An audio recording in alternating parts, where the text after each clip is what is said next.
ई पाठशाला के YouTube channel पे आप सभी का स्वागत है।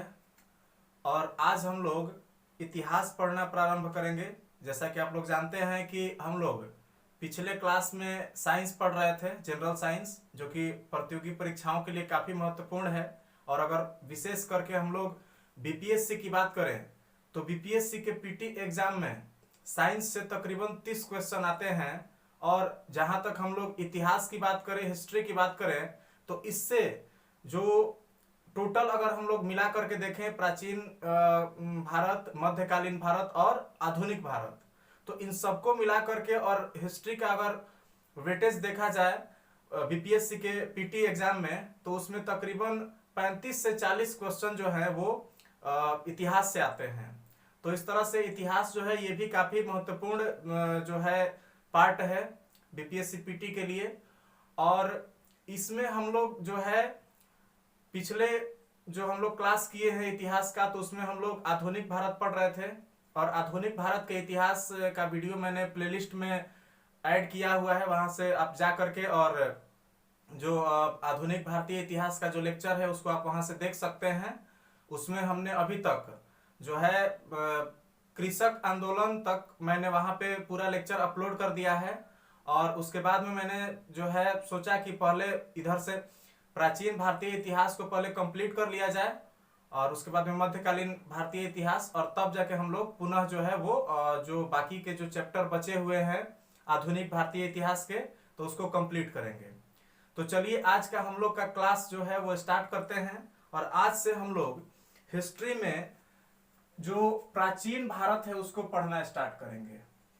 ठीक है, प्राचीन भारत। प्राचीन भारत जो है ये हम लोग को पढ़ना है, एंशिएंट इंडिया।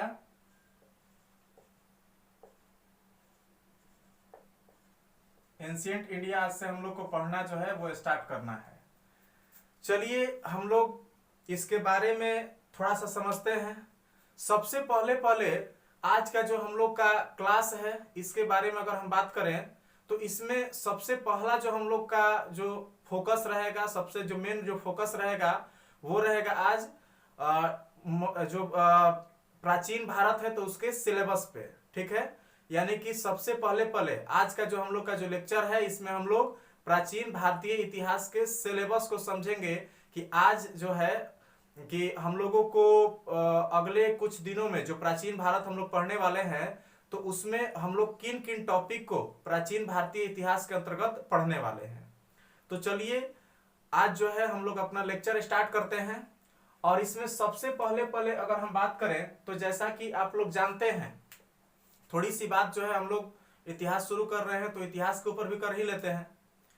इतिहास की अगर बात करें तो जैसा कि आप लोग जानते हैं, और अपने जो जो भी घर के जो गार्जियंस हैं, जो बुजुर्ग लोग जो हैं या फिर जो इतिहासकार हैं, तो उनकी बातों को अगर माने हम लोग, तो उनका कहना है कि जो भी अतीत में जो भी घटनाएं घटी हुई हैं, अतीत में जो भी घटनाएं घटी हुई हैं, उन्हीं घटनाओं के अध्ययन को हम लोग इतिहास कहते हैं।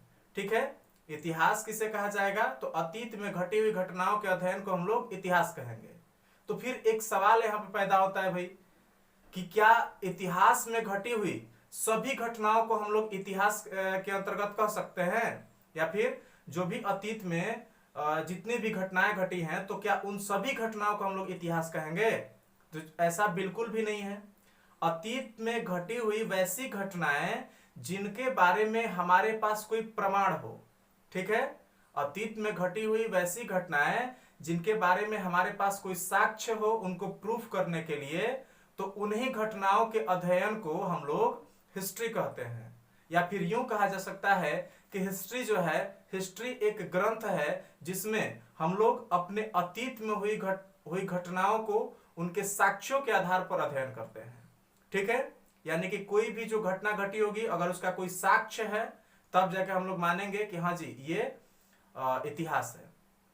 यानी कि बिना साक्ष्य के हम लोग जो घटनाएं हैं उनको नॉर्मल तौर पे जो अतीत है उसी मतलब पास्ट ही कहेंगे, और बाकी उसको इतिहास की श्रेणी में नहीं रखेंगे। ये चीज आप लोग को क्लियर रखना है। चलिए अब जो है थोड़ी सी बात जो है हम लोग करें, तो जैसा कि मैंने बताया कि अगर हम लोग इतिहास की बात करें तो इतिहास क्या है भाई, तो तो इतिहास मीन्स होता है कि अतीत में घटित प्रामाणिक घटनाएं, ठीक है, प्रामाणिक घटनाएं।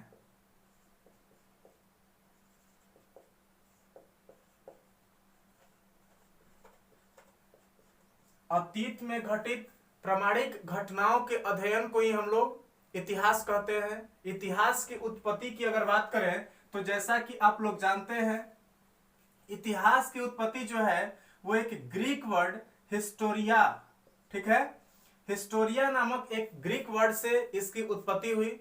और हम आपको बता दें कि इसके बारे में, इतिहास के बारे में जो सबसे पहली पुस्तक लिखी गई थी वो एक व्यक्ति थे जिनका नाम था हेरोडोटस, ठीक है, हेरोडोटस। और हेरोडोटस ने ही सबसे पहले हिस्ट्री की एक बुक लिखी थी और उस बुक का नाम था हिस्टोरिका, ठीक है, हिस्टोरिका। और हिस्टोरिका जो बुक है इसमें सबसे पहले जो है वो इतिहास के बारे में बताया गया। और इसीलिए चूंकि ये हिस्ट्री का फर्स्ट बुक था और इसको लिखने वाले हेरोडोटस थे, इसीलिए हेरोडोटस को हम लोग कहे कि चलिए भाई आपने इतना अच्छा जो है बुक लिखा है तो चलिए आपको कुछ सम्मान दिया जाए। और सम्मान में हम लोगों ने क्या कहा कि चलिए आज से आप जो है वो फादर ऑफ हिस्ट्री हो गए, ठीक है। और तब से जो है हम लोग हेरोडोटस को ही हिस्ट्री के या जो इतिहास है तो इतिहास के जनक के रूप में जानते हैं या फादर ऑफ हिस्ट्री के नाम से जानते हैं, ठीक है। तो ये तो खैर बेसिक पॉइंट था जो हमने आपको बताया, इससे कोई ज्यादा प्रश्न आने वाला नहीं है। मुख्य रूप से हम लोगों को जो समझना है वो समझिए पहले। अगर हम लोग भारत के इतिहास की बात करें, भारत के अगर इतिहास की हम लोग बात करें, हम लोग को भारत के इतिहास को मुख्य रूप से फोकस करना है, क्योंकि जो भी प्रतियोगी परीक्षाएं होती हैं तो सभी प्रतियोगी परीक्षाओं में भारतीय इतिहास से ही प्रश्न आपके पूछे जाते हैं। तो भारत के इतिहास को हम लोग पढ़ेंगे। और भारत के इतिहास की अगर बात करें तो जैसा कि आप लोग जानते हैं कि भारतीय इतिहास को मुख्य रूप से 3 भागों में बांटा जा सकता है। भारतीय इतिहास को अध्ययन की सुविधा के लिए मुख्य रूप से 3 भागों में बांटा जाता है। और इसके बारे में अगर हम लोग देखें तो सबसे पहले जो हम लोग देखने वाले हैं, इसी को हम लोग कहते हैं प्राचीन भारत। प्राचीन भारत, भारतीय इतिहास को हम लोग 3 भागों में बांटेंगे। पहला प्राचीन भारत, दूसरा हम लोग देखेंगे मध्यकालीन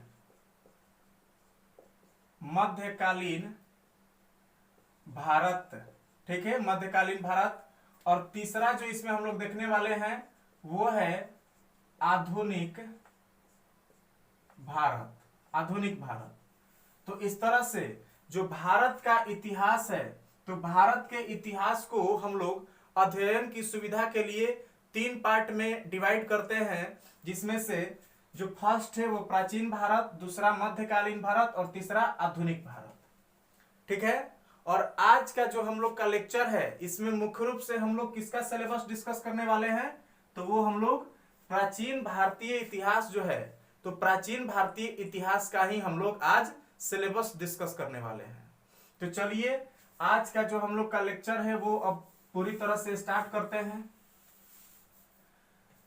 प्राचीन भारत की अगर हम बात करें, प्राचीन भारत की अगर हम बात करें तो सबसे पहले आपको हम बता दें कि प्राचीन भारतीय इतिहास को हम लोग मुख्य रूप से 3 भागों में बांटते हैं। ऐसा क्यों करते हैं इसके बारे में थोड़ी सी कहानी समझिए। हुआ यूं कि हिस्ट्री के बारे में, जैसा कि मैंने अभी तुरंत आप सभी को बताया कि जो इतिहास है, जो हिस्ट्री है, इसके बारे में हम लोग कोई साक्ष्य अगर है, कोई प्रमाण है, तो उन्हीं प्रमाण के आधार पर हम लोग इतिहास का अध्ययन करते हैं, ठीक है। यानी कि वैसी घटनाएं हमने बताया, जैसा कि जिन घटनाओं के बारे में या वैसी घटनाएं जिनके बारे में साक्ष्य उपलब्ध हो, प्रमाण उपलब्ध हो, तो उन्हीं घटनाओं को इतिहास कहा जाता है। तो इसमें जैसा कि मैंने बताया कि साक्ष्य होना चाहिए, ठीक है, साक्ष्य होना चाहिए। और इन्हीं साक्ष्यों की उपस्थिति के आधार पर इतिहास को मुख्य रूप से 3 भागों में बांट दिया गया।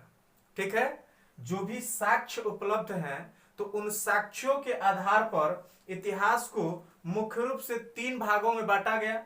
और इतिहास को 3 भागों में बांटने वाले जो व्यक्ति थे उन्हीं का नाम था क्रिस्टोफ सेलियरस। ठीक है, क्रिस्टोफ सेलियरस ने जो ऐतिहासिक साक्ष्य थे तो उन साक्ष्यों के आधार पे इतिहास को मुख्य रूप से 3 भागों में बांट दिया, जिसमें से सबसे पहला अगर देखें तो उसी को हम लोग प्रागैतिहासिक काल कहते हैं। प्रागैतिहासिक काल कहते हैं। दूसरा अगर हम लोग देखें तो दूसरा जो टाइप बना उसी को हम लोग आद्य ऐतिहासिक काल कहते हैं। आद्य ऐतिहासिक काल। और तीसरा जो है इसको हम लोग ऐतिहासिक काल कहते हैं। चलिए समझते हैं कि भाई क्या है, कैसे है। प्रागैतिहासिक काल की अगर हम लोग बात करें तो प्रागैतिहासिक काल के अंतर्गत उन सभी घटनाओं को रखा गया है। प्रागैतिहासिक कालीन इतिहास के अंतर्गत उन सभी घटनाओं के बारे में रखा गया है या लिखा गया है या बताया गया है जिनके बारे में जो है कोई लिखित साक्ष्य नहीं था। ठीक है, लिखित साक्ष्य नहीं था। यानी कि अगर आपसे कोई पूछे कि प्रागैतिहासिक काल किसे कहेंगे तो वैसा काल जिनके बारे में कोई भी लिखित साक्ष्य नहीं है, यानी कि उनके बारे में सिर्फ और सिर्फ जो फॉसिल्स वगैरह जो अवशेष वगैरह मिले हैं तो उनसे हम लोग उस काल के बारे में पता लगाते हैं। ठीक है, यानी कि वह काल जिसके बारे में कोई लिखित साक्ष्य ना हो उसको हम लोग किसके अंतर्गत रखेंगे, तो वो प्रागैतिहासिक काल के अंतर्गत रखा जाएगा। चलिए दूसरा जो मैंने इसमें बताया वो है आद्य ऐतिहासिक काल। तो इसमें जो है इसमें आपको ध्यान रखना है कि आद्य ऐतिहासिक काल में वैसी घटनाओं को रखा गया है जिनके बारे में लिखित इतिहास तो है, लिखित साक्ष्य जो है, लिखित साक्ष्य इनके बारे में उपस्थित है। ठीक है, लिखित साक्ष्य इनके बारे में उपस्थित है लेकिन इनको पढ़ा नहीं जा सका है। पढ़ा नहीं जा सका है। ठीक है, यानी कि अगर आपसे पूछे कि आद्य ऐतिहासिक काल किसे कहेंगे तो वह काल जिनके बारे में लिखित साक्ष्य उपलब्ध है लेकिन उनके बारे में पढ़ा नहीं जा सका है, तो वैसे काल को हम लोग आद्य ऐतिहासिक काल कहेंगे। अभी तुरंत जब हम लोग सिलेबस डिस्कस करेंगे तो उसके बारे में पूरी तरह से आपको पता चलेगा। फिलहाल जो है इसको थोड़ा सा समझिए। वहीं अगर ऐतिहासिक काल की बात करें तो ऐतिहासिक काल के बारे में आपको ध्यान देना है कि इसमें लिखित साक्ष्य जो है ये भी उपलब्ध रहेंगे। लिखित साक्ष्य जो है ये उपलब्ध हैं और इनके बारे में जो है वो पढ़ा गया है,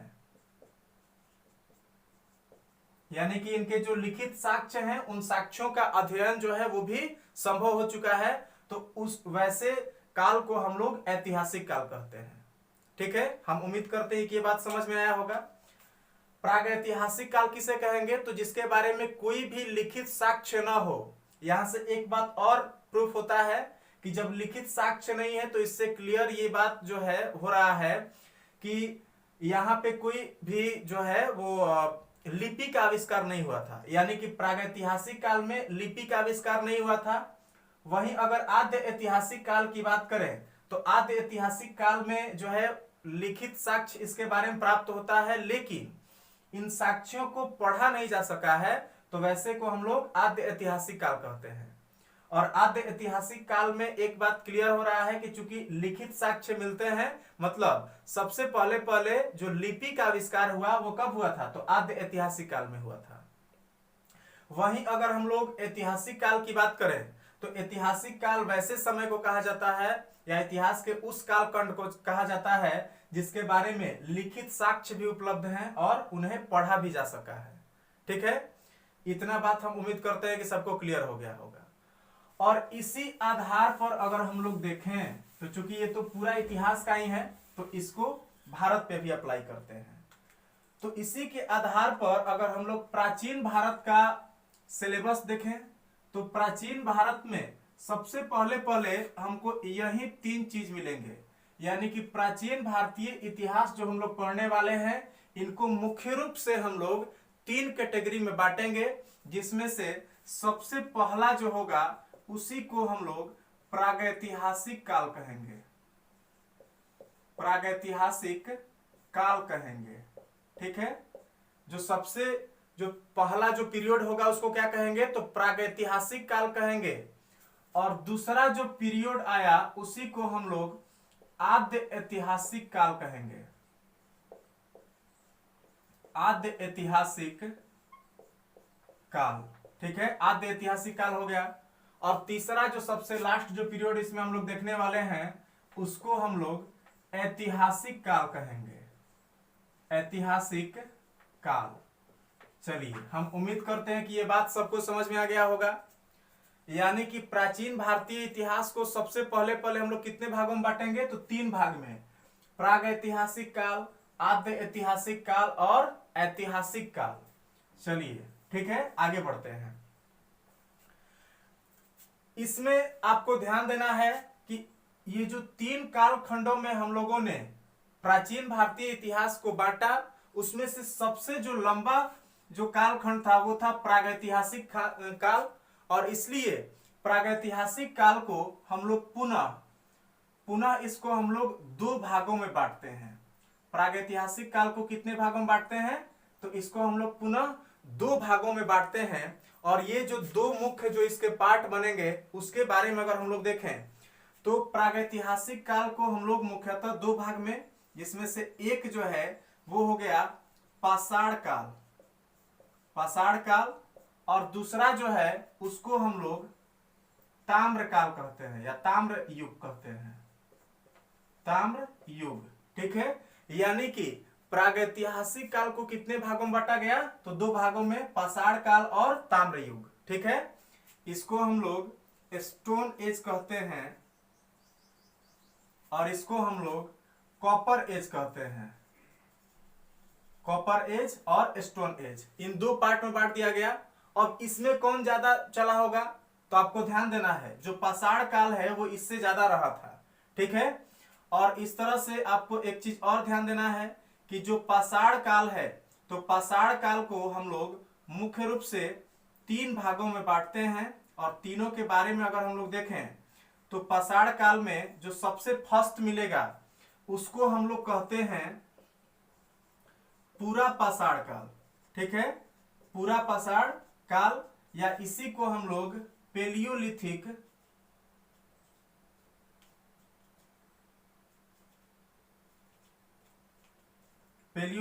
एज कहते हैं, ठीक है। दूसरा अगर इसमें हम लोग देखें तो वो है आपका मध्य पाषाण काल, मध्य पाषाण काल, और इसको हम लोग मीजोलिथिक एज कहते हैं, ठीक है। और इसमें जो थर्ड हम लोग देखने वाले हैं उसको हम लोग नव पाषाण काल कहेंगे, नव पाषाण काल। और ये जो है इसको हम लोग नियोलिथिक एज कहते हैं। ध्यान दीजिए, पाषाण काल को कितने भागों में बांटा गया, तो 3 भागों में, पूरा पाषाण काल, मध्य पाषाण काल और नव पाषाण काल, ठीक है। पूरा पाषाण काल को यहाँ पे क्या कहा जाता है, तो पैलियोलिथिक एज। मध्य पाषाण काल को यहाँ पे मीजोलिथिक एज, और नव पाषाण काल है उसको हम लोग नियोलिथिक एज कहते हैं। यहाँ पे एक बात आपको ध्यान देना है कि बार बार इसमें लिथिक वर्ड आ रहा है। लिथिक का मतलब कभी कभी आपसे परीक्षा में पूछ देगा, तो लिथिक का मतलब जो है वो होता है पाषाण, ठीक है। लिथिक का मतलब क्या होगा, पाषाण, या इसी को हम लोग पत्थर कह सकते हैं, ठीक है। पाषाण मींस पत्थर होता है। तो इस तरह से लिथिक का मतलब यहाँ पे क्या हुआ, तो वो हुआ पत्थर, ठीक। और जो है थोड़ा सा आगे हम लोग बढ़े तो ये आपका ताम्र युग रहा।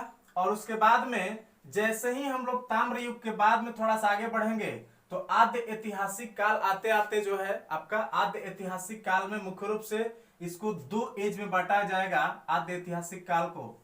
और इसमें जो दो एज होंगे उसके बारे में अगर हम लोग देखें तो इसमें आपका मिलेगा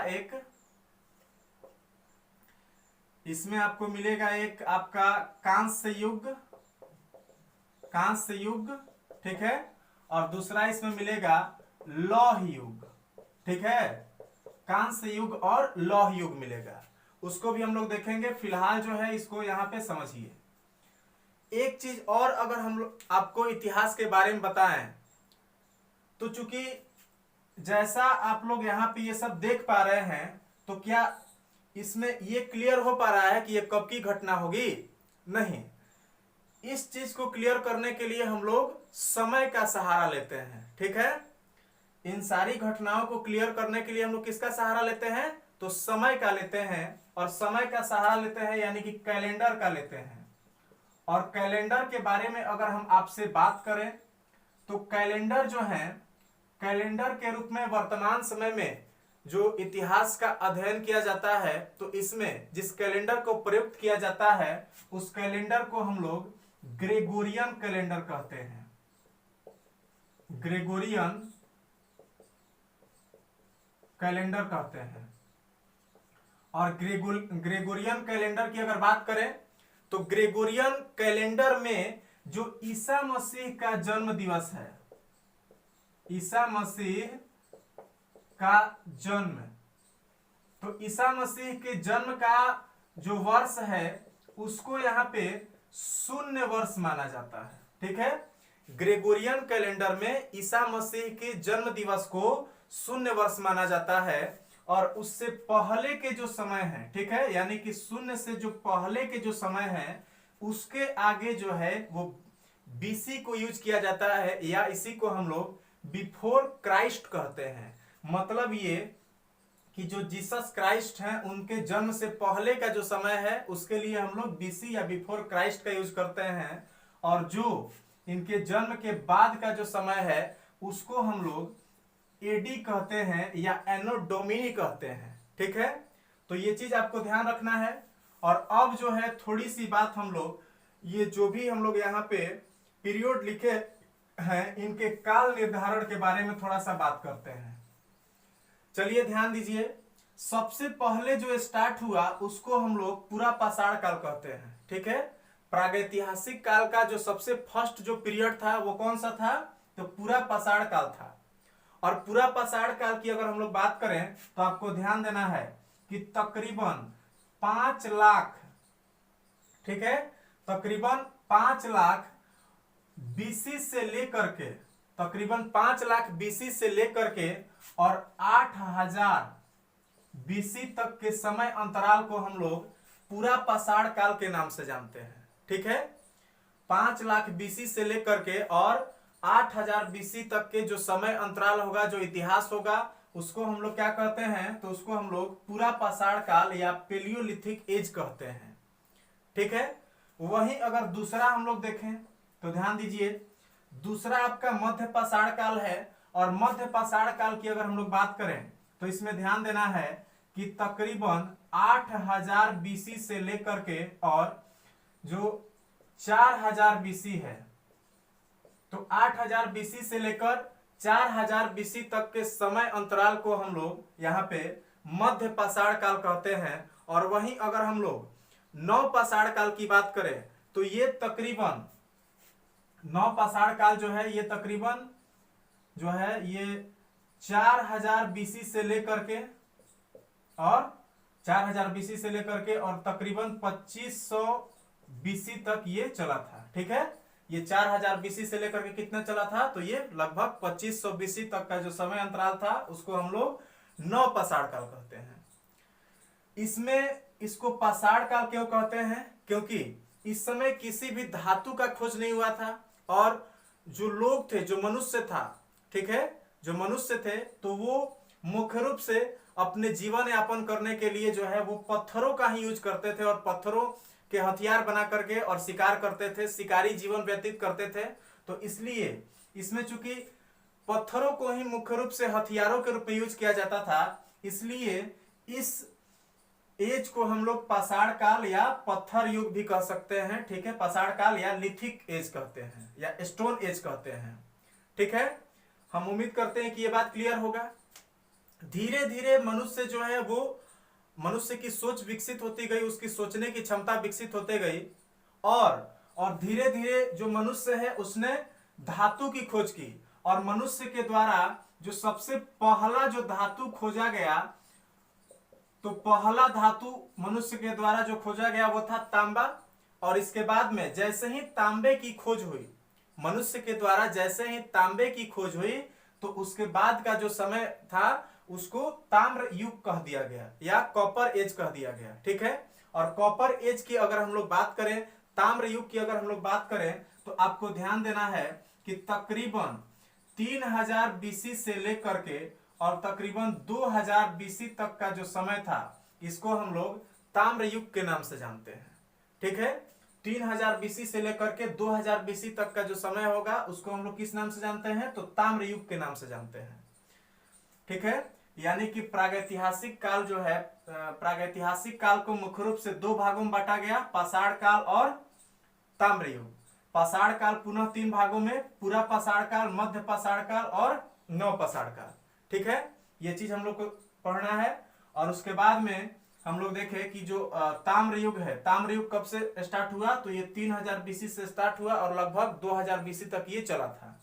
चलिए, उसके बाद के इतिहास की अगर हम लोग बात करें, तो धीरे धीरे मनुष्य में जो है वो सभ्यता का विकास होने लगा, और मनुष्य जो है वो अस्थायी जीवन व्यतीत करने लगा। और आद्य ऐतिहासिक काल के अंतर्गत हम लोग मनुष्य के अस्थायी जीवन को ही स्टार्टिंग में देखेंगे, और इसमें हम लोग मुख्य रूप से जो चीज पढ़ेंगे वो होगा आपका सिंधु घाटी सभ्यता। सिंधु घाटी सभ्यता, सिंधु घाटी सभ्यता पढ़ेंगे। उसके बाद में इसी में हम लोग पढ़ेंगे वैदिक सभ्यता। ठीक है, वैदिक सभ्यता, वैदिक सभ्यता, और इनके बारे में थोड़ी सी बात करते हैं। सिंधु घाटी सभ्यता की अगर हम लोग बात करें, तो सिंधु घाटी सभ्यता के प्रारंभ होने से पहले जो है, सिंधु घाटी सभ्यता के प्रारंभ होने से पहले, जैसा कि आप लोग यहाँ पे देख पा रहे हैं कि ताम्र युग चल रहा था। और जैसे ही सिंधु घाटी सभ्यता का प्रारंभ हुआ, तो इसके जो लोग थे, जो इसके नागरिक थे, उन्होंने तांबे में टीन को मिक्स किया। ठीक है, इन्होंने क्या किया, तो तांबे में टीन को मिक्स किया और एक नए धातु का निर्माण किया जो था कांसा।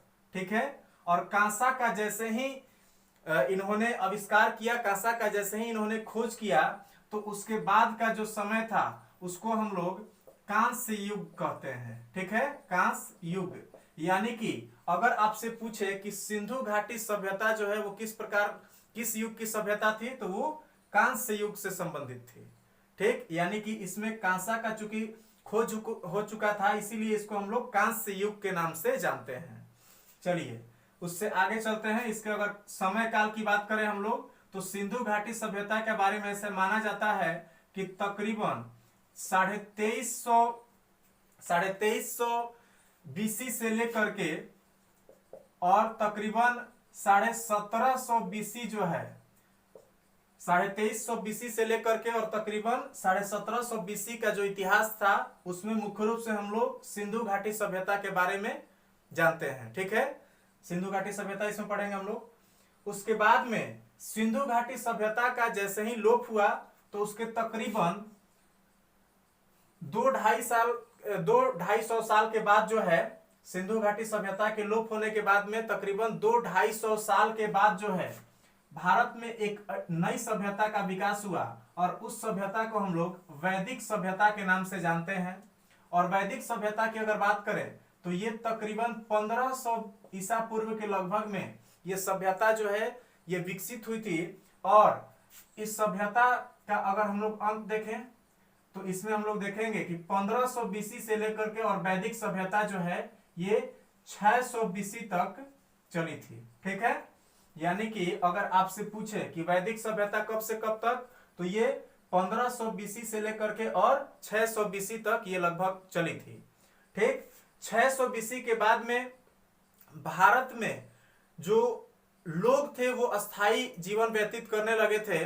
और यहाँ पे अगर हम लोग देखें तो लोगों ने बड़े बड़े राज्यों का निर्माण करना शुरू कर दिया था। और इसी समय हम लोग देखेंगे कि बड़े बड़े जो जनपद थे, ठीक है, महाजनपद जो थे वो विकसित हो चुके थे। यानी कि 600 ईसा पूर्व आते आते भारत में जनपदों का विकास हो चुका था। और उसके बाद के जो इतिहास है उसको हम लोग मुख्य रूप से महाजनपद काल के रूप में जानते हैं। और वहां से महाजनपद काल से जो भी इतिहास है उसको हम लोग ऐतिहासिक काल के नाम से जानते हैं, क्योंकि उसके बाद का जो इतिहास होगा उसके बारे में लिखित साक्ष्य है और उन साक्ष्यों को हम लोग पढ़ भी चुके हैं। ठीक है, तो 600 ईसा पूर्व से लेकर के और तकरीबन 712 ईस्वी तक का जो समय है तो उसको हम लोग ऐतिहासिक काल के नाम से जानते हैं। ठीक है, तो ये था प्राचीन भारतीय इतिहास का वर्गीकरण जो मैंने आपको बताया। अब जो है, अब हम लोग थोड़ी सी बात करेंगे हिस्ट्री का जो मेन सिलेबस है उसके बारे में। प्राचीन भारतीय इतिहास के मेन सिलेबस के बारे में हम लोग डिस्कस करेंगे कि इसमें हम लोग को किन किन चीजों के बारे में पढ़ना है। तो जैसा कि यहाँ पे सबसे पहले तो आप लोग देख पा रहे हैं कि सबसे पहला जो हम लोग को चैप्टर पढ़ना होगा वो होगा आपका पाषाण काल। ठीक है, इसके बाद का जो मेन जो चैप्टर हम लोग को पढ़ना है उसको अभी हम तुरंत आप सभी को बता रहे हैं।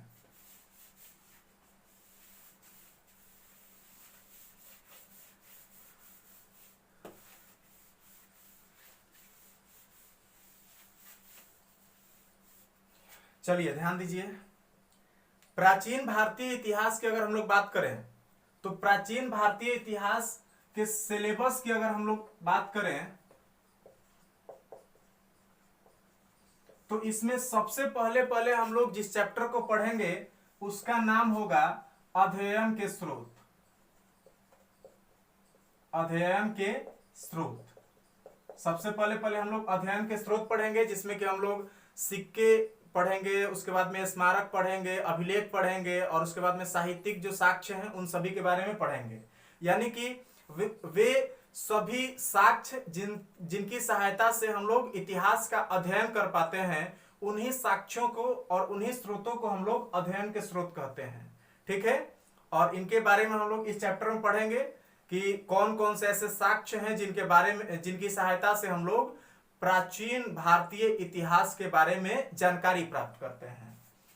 उसके बाद में जो दूसरा हम लोग चैप्टर पढ़ेंगे तो दूसरे चैप्टर में हम लोग पढ़ेंगे पाषाण काल। ठीक है, सबसे फर्स्ट जो चैप्टर होगा, सबसे फर्स्ट चैप्टर में हम लोग अध्ययन के स्रोत पढ़ेंगे और दूसरा जो चैप्टर होगा इसमें हम लोग पाषाण काल पढ़ेंगे।